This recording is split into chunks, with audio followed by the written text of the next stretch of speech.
influencer, teacher, no? Matutugdo sa mga anindot, no? Kaya mo ikaw yung kanan diyan sa mga pamilya. Kaya natin speaker ang suot, leko, or almost a year dito sa kaparokyan, no? Pagbabalagin siya ng ibong leko, no? Pero usa sa pinakamasibot, no? Masibot ka ng grabe ka driven, no? Naligo nga para kita dito sa kaparokyan suot, no? Married for 12 years kay Jocelyn, kung nasa sa anak, no? They've been married for 12 years, pero kapag sa tuwing na video na wala pa rin Tagalog anak si Ginoo, no? Pero grasya sa Ginoo, pareho di sa kanya sa Isabel, hindi tagaan niyo grasya, no? Hindi sa Ginoo. Civil engineer profession, and now employed dito sa Peak Power Energy Incorporated for 8 years. Nagsuo na ito dawakon, o ako ang members of the Economic Council, Lepo, Engineer Roger Tobin.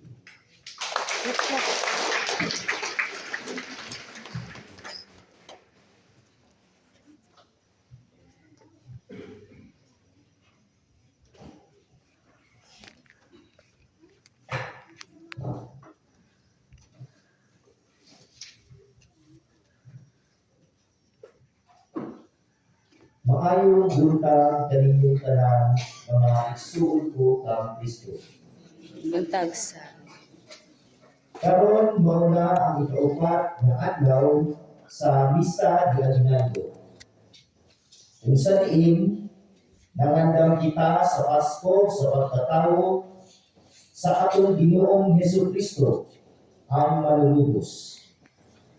Kagahapon ang tema mao ang Christian families as protagonists in the local church o Kristohanong mga pamilya isip mga nanagpuna diha sa simbahan. Dinhi atong nasayran na ang pamilya usa ka tulungaan sa gugma o panag-ambit. Kung usa ka halapad nga dapit nga mansayanan alang sa mga relasyon nga mao ang pribilehiyo nga dapit sa pagkatkon, sa pagtukod o makahuluganon nga relasyon nga makatabang sa usa ka tawo sa pagpalambo sa kapasidad sa paghatag sa iyang kaugalingon. Sumpay sa gitudlo kada hapon, ang akong ipaambit mao ang tema nga the family as an agent of pastoral activity o ang pamilya isip ahente sa pastoral na kalibutan. Dinhi atong ilahon na ang pamilya mao ang pinakaunang ahente sa apostolado diha sa tuang katiligban. Atong mapamalandungan na ang pinakaanindot nga mga ahente diha sa pastoral nga kalihukan mao ang Kristohanong pamilya. Ang lugar diin ang mga bata dadon ngadto sa pagtuon inumanan sa suporta, giya o direksyon na nagpunang ahente sa apostolado sa pamilya. Sa pamilya, nagsugod ang panaghisgot sa Kristohanong mga bithi na klaro na di kinahanglan niining kapanahunan karon. Apan, kinahanglan magmatinud-an kita sa kalihukang pastoral sa mga pamilya. Diin ang pagpadako sa mga bata nahimong mas lisod o komplikado tungod sa kultural nga kamatuturan karon ug ang gamhanang impluwensya sa social media. Pila ka ginikanan ang tinuod nga matinud-anon sa ilang tahas na mahimong magtutudlo sa pagtuo sa ilang mga anak. Kadaghanan sa akong Kristohanong mga ginikanan, kung dili man ang tanan nagtugyan sa pagtudlo sa pagtuong Katoliko ngadto sa mga katikista o mga magtutudlo sa relihiyon. Ang eskwelahan o katikista dili uli sa mga ginikanan. Nagtabang lang sila sa mga ginikanan. Apan, kanusta nato seryoso gihatagan o prioridad ang katikises diha sa atong katilingban. Limitado ang makatudlo. Limitado ang gidaghanon sa mga katikista. Ang uban, ikulang na o dili kaayo makatudlo. Limitado sa ang gitugayon sa panahon sa pagtudlo sa katikises. Ang atong katikises ba nga gibase sa simbahan o publikong eskwelahan, mao lamang ba ang lugar diin atong mapasa ang pagturo diining batan-ong henerasyon? Alang kang Papa Francisco, ang mga Kristohanong pamilya pinaagi sa grasya sa sakramento sa kaminyoon, mao ang nanagpunang ahente sa apostolado sa pamilya. Nabaw sa tanan, pinaagi sa ilang pagsaksi nga puno sa kalipay, isip mga simbahan sa panimalay. Tungod niini, masinati sa mga tao ang ebanghelyo diha sa pamilya, isip usa ka kalipay nga mupuno sa mga kasing-kasing o kinabuhi. Ang pamilya mao ang kasing-kasing sa evangelisasyon. Tungod kay dinhi ang pagtuo unang nahimamat. Gipasa, gikinabuhi, o gipadayon. Sa ako pa, diya mismo sa pamilya magsugod na mahimong aktibong mga ahente sa apostolado o paghimo sa mga kabatanunan na makaanggo sa kamahigungdanon, sa pag-umol, sa kamatuoran sa ruma o sa gasa sa kaugalingon ngadto sa katilingban. Ang mga pamilya kinahanglan mahimong tigdawat sa pastoral ng mga kalihukan. Sila ang mga aktibong sakop niini. Sila kinahanglan na makahimo sa pagtuman sa ilang tahas. Isip aktibong mga ahente sa apostolado sa pamilya. Kung kini kinahanglan sa usa ka paningkamot sa pagsangyaw sa maayong balita o katikises sulod sa pamilya. Ang mga ginikanan mao'y naghatag o kinabuhi sa ilang mga anak. Sila adunay dakong kaapuhan o obligasyon sa pagtidukar sa ilang mga anak. Sa pagkatinuod, ang pamilya mao ang unang eskwelahan nga magforma o maglingkod sa pagtuo ngadto sa tibuok banay nga gikinahanglan sa matag katilingban. Ang pamilya talagsaon na nakatampo sa pagtukod sa kalibutan, pinaagi sa paghimo mga posibleng nga butang sa kinabuhi nga mao ang matarong nga tawo, pinaagi sa pagbantay o pagpasa sa mga hiyas o mithi. Ang pamilya sama sa simbahan usa ka dapit kung diin ang ebanghelyo gipasa. Nagdanag o nagpaanggo sa maong misyon. Ang tanan sulod sa pamilya nagmantala ug nahimong magsasangyaw sa daghang pamilya. Ang pagsangyaw sa ebanghelyo diha sa pamilya usa ka mahinungdanong bahin sa misyon nato sa simbahan.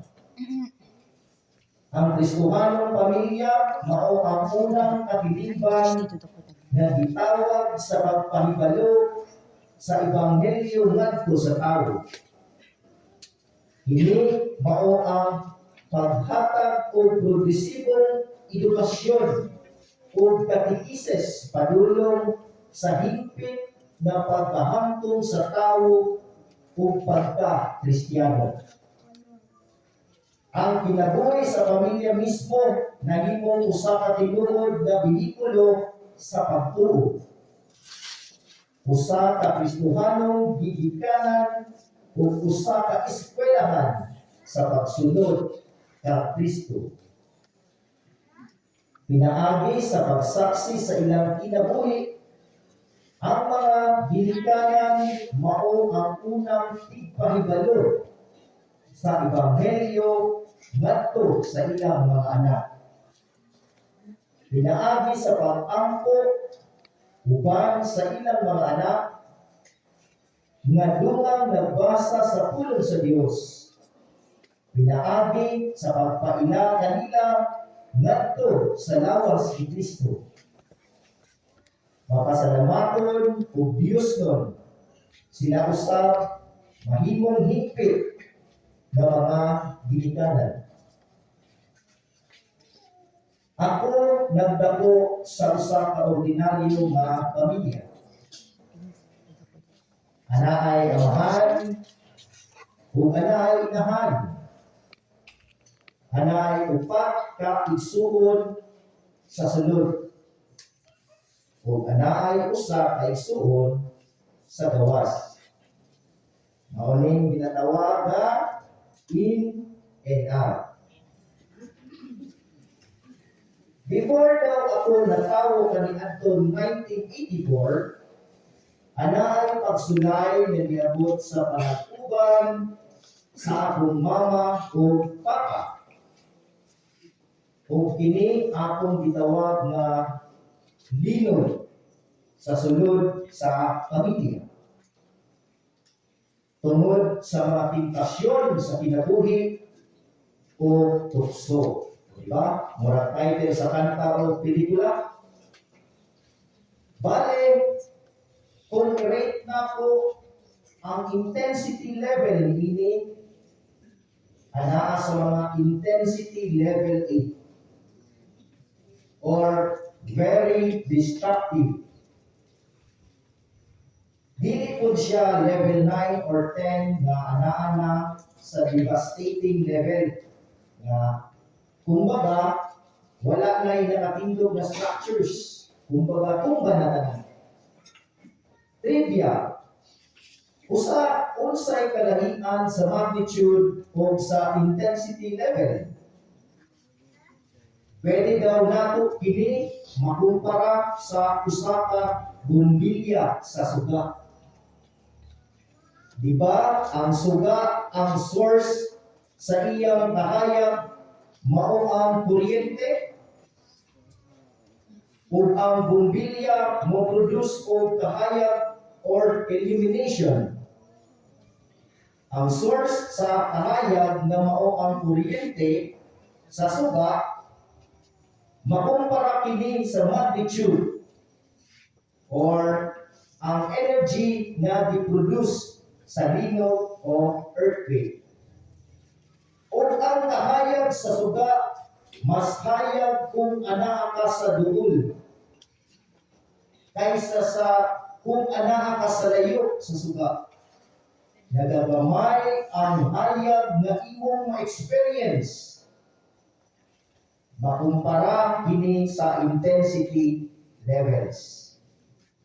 Kung duol ka sa epicenter, mas taas ang intensity level. na imong ma-experience. To make the long story short, tungod sa pagbalikanay sa akong mama o papa, ako daw ang ilang nahimong bunga or fruit of reconciliation or na mahimong team song sa akong papa ang kanta nga "Mibalik ako o bitingaw dali mo." Diha sa akong pagpamalandon sa nahitabo, makaingon ko nga ang actions speaks louder than words. Kay diya mismo tungod sa maong desisyon o aksyon sa akong mga ginikanan, kini nakahatag og kaayuhan sa among pamilya na dili mamahimong broken hangtod sa kahangturan. Kung kini tungod usab sa pagkarelihiyoso sa akong inahan na nagsigi og pahilumdum kanamo kanunay sa pagsimba. Pagka inampon, pagkasimple, pagka maalagaw, pagka mainantusod,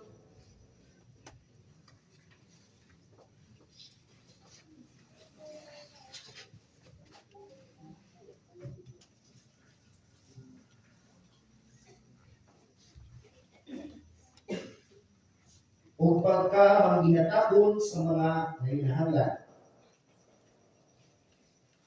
O dili tungod sa akong ginikanan, labi na sa pagpalikamot sa akong inahan in terms of catechizing and praying for us. Tingaling grupa kayo at among pamilya. Ang akong inahan, nagtulog ka na po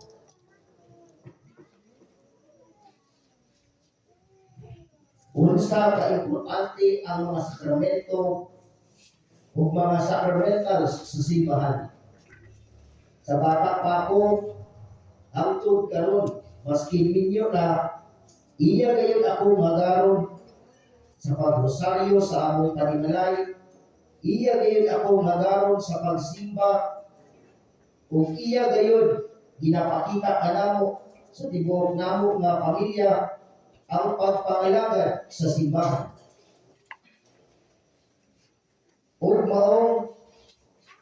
ang maong pagpalingkamot sa akong ginikanan, nakahatag gayon kini og maayong bunga diha kanako karon. Labi na sa akong kaugalingong pamilya. Ako anaay usa pa lang ka anak ug usa lang jud ang asawa. O kaluoy sa Dios, walay anak sa gawas. Pero anaa kami giatiman nga usa ka pamilya. Upat ka magsuod ug ang ilang inahan nga anaa sa among poder. Ang usa migawas na sa among poder kay nagpinyo o kini usa na ka teacher.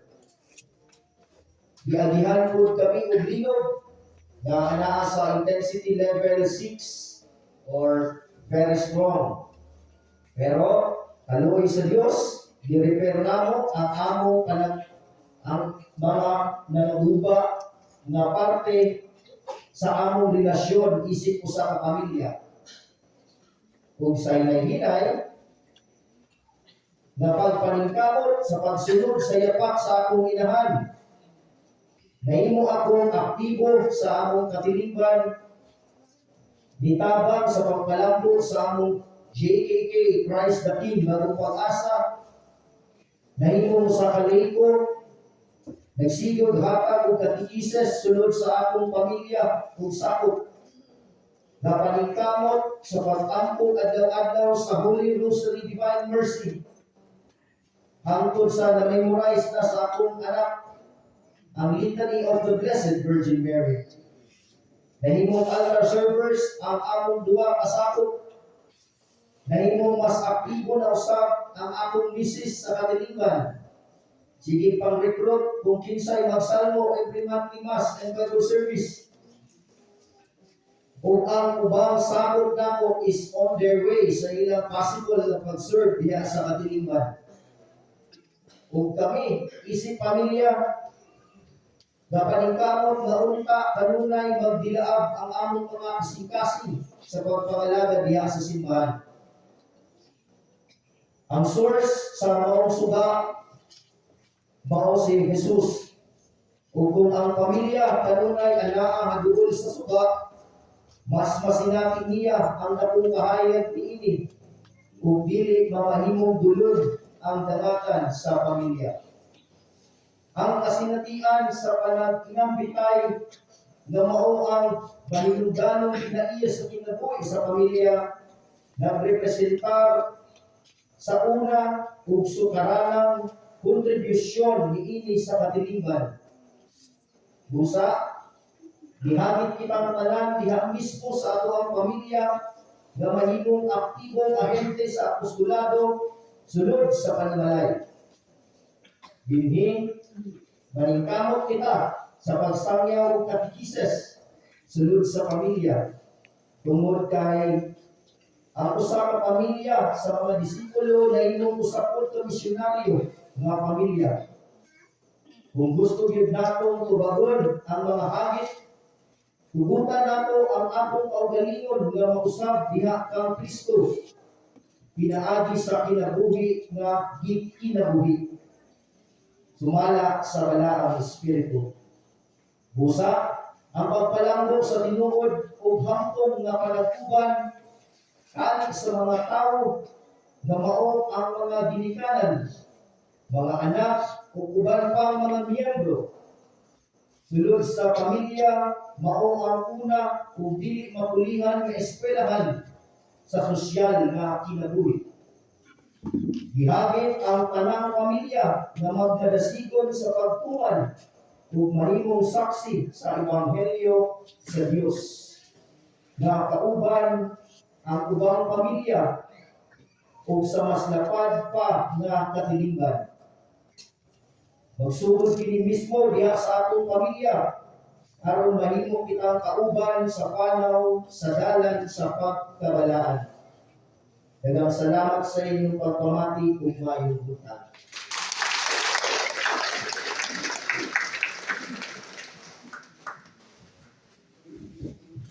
Ito, stars.